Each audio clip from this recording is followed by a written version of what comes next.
غیبت میں سب سے آگے یہ عورت کی ذات ہے، چگلی تو ان کے سامنے بس دال بھات ہے۔ عورت کے ساتھ ساتھ عورت کو پردہ کرنا ضروری ہے، لیکن عورت کے ساتھ ساتھ کس کو پردہ کرنا ضروری ہے؟ عورت کے ساتھ ساتھ مرد کو بھی آج کے دور میں پردہ کرنا ضروری ہے۔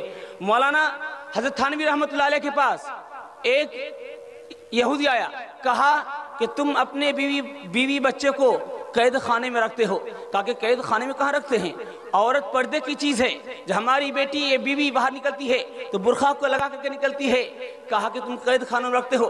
کہا یہ الو کا پٹھا ایسے نہیں سمجھے گا، اس کو مثال دینا پڑے گا۔ حضرت نے اس سے ایک لیمو منگایا اور ایک گلاس پانی کو منگوایا، لیمو کو کاٹا، پانی میں نچوڑا اور چینی منگایا، چینی بھی پانی میں ڈالا، شربت بنا کر کے حضرت بھی گئے۔ کہا کہ دیکھو پانی لایا تو نے، لیمو کو کاٹ کے نچوڑا ہے میں نے، اور پانی میں چینی ڈالا ہے میں نے، شربت بنا کر پیا ہے میں نے، تمہارے منہ میں پانی آ رہا ہے کہ نہیں آ رہا ہے؟ کہا کہ حضور میرے منہ میں پانی آ رہا ہے۔ کہا یہی بات ہے کہ جب عورت پردے سے باہر ہو جاتی ہے تو آوارہ لڑکوں کے منہ میں پانی آ جاتا ہے۔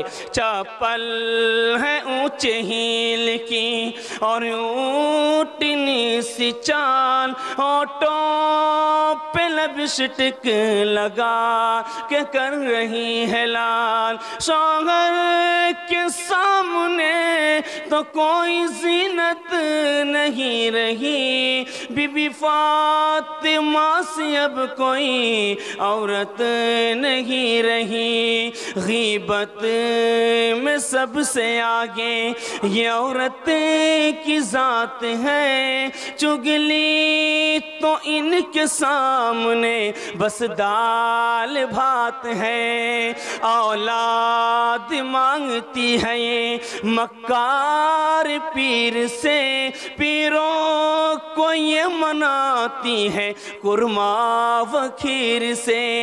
بدعت تو گھر میں رہ گئی، سنت نہیں رہی، بی بی فاطمہ سے اب کوئی عورت نہیں رہی۔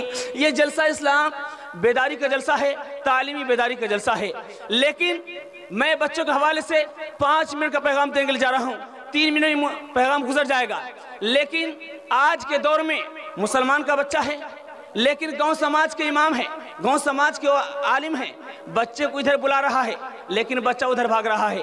کمزوری نظر اس لیے آ رہا ہے کہ ہم نے بچے میں ہم نے اسے قرآن کی تعلیم نہیں دیا، ہم نے بچے میں اس کو حدیث کی تعلیم نہیں دیا۔ یہاں ایک کہاوت مشہور ہے کہ ابھی ہم لوگ کہتے ہیں یہ بچہ ہے، آگے جوان ہوگا یہ سدھر جائے گا۔ یاد رکھیے، ایک بانس کا آپ کچا کرچی لیجئے، اس کو جدھر لیوائیے گا وہ لیپ جائے گا، اور ایک پکا کرچی لیجئے، اس کو جدھر لیوائیے گا لیبے گا نہیں، ٹوٹ جائے گا۔ یہی وجہ ہے کہ جب آپ بچے میں اس کو قرآن و حدیث کی تعلیم نہیں دیں گے، اب آگے جوان کرنے کی بات کر رہے ہیں، یہی بچہ آگے چل کر گاؤں سماج کا عالم دین کا نافرمان ہو جائے گا اور آپ کے روزی میں بچہ لاٹ مار دے گا۔ 2 بچے آئے ہیں، ایک بچہ بول رہا ہے کون میرے ساتھ ہوگا، اور ایک بچہ بول رہا ہے میں کس کے ساتھ رہوں گا۔ اس دونوں بچے میں بہادر کون بنے گا، اور اس دونوں بچے میں آگے چل کر عالم دین کون بنے گا اور کون نہیں بنے گا؟ میں آپ کو دکھانے کے لیے جا رہا ہوں، جو بچہ بول رہا ہے کون میرے ساتھ ہوگا، یہ بچہ بہادر بنے گا، آگے چل کر عالم دین بنے گا، اور جو بچہ بول رہا ہے میں کس کے ساتھ رہوں گا، یہ بچہ نہ بہادر بنے گا نہ عالم دین بنے گا۔ 2 بچے آئے ہیں اور معلوم کرتا ہے کہ فرعون کہاں ہے۔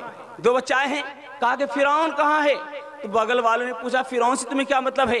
کہا کہ موسیٰ جو ہے، موسیٰ اللہ کا بھیجا ہوا نبی ہے، موسیٰ ایک سچا نبی ہے، لیکن فرعون کو دعوت دینے کے لیے جاتا ہے، وہ ادھر آتا ہے، اس کو میں بتلانے کے لیے جا رہا ہوں کہ اگر اللہ اپنے زلال میں آ گیا اور اللہ اپنی رحمت کی جوش میں آ گیا، اس کی کرسی چلی جائے گی۔ میں اس کو بتلانے کے لیے جا رہا ہوں۔ اور بچے اسکول میں پڑھنے کے لیے آئے ہیں، استاذ نے بڑی لکیر گھینچ کر کے اور بچوں سے کہا کہ میرے اس لکیر کو بغیر میٹی چھٹی کرو۔